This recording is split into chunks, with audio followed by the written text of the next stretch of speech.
টালমাটাল অবস্থায় পাকিস্তানের ক্রিকেট। বিশ্বকাপে ভরাডুবির পর দলের অভ্যন্তরীণ কোন্দলের খবর ধীরে ধীরে সামনে আসতে শুরু হয়েছে। অন্তর্বর্তীন কোন্দলে বাংলাদেশের বিপক্ষে আসন্ন হোম সিরিজে বাদ পড়তে পারেন বেশ কিছু সিনিয়র ক্রিকেটার।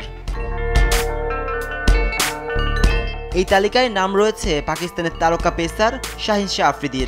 টিম ম্যানেজমেন্টের একাধিক সূত্রের বরাতে বিভিন্ন গণমাধ্যম এমন খবর জানিয়েছে। খবরে বলা হয়েছে আফ্রিদি ব্যাটিং কোচ মোহাম্মদ ইউসুফের সঙ্গে তর্কে জড়িয়েছিলেন।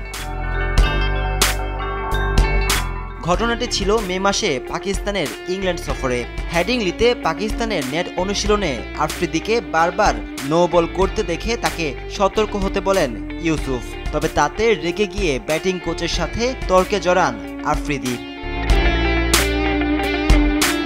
এই ঘটনার পর দলের সিনিয়র ম্যানেজার ওয়াহাব রিয়াজ আফ্রিদিকে তার আচরণের জন্য ক্ষমা চাইতে বলেন। তবে আফ্রিদির এমন আচরণে কোচ ও বোর্ড কর্তারা হতাশ হয়ে তার বিরুদ্ধে কঠোর ব্যবস্থা নেওয়ার কথা ভাবছে বলে জানিয়েছে গণমাধ্যম।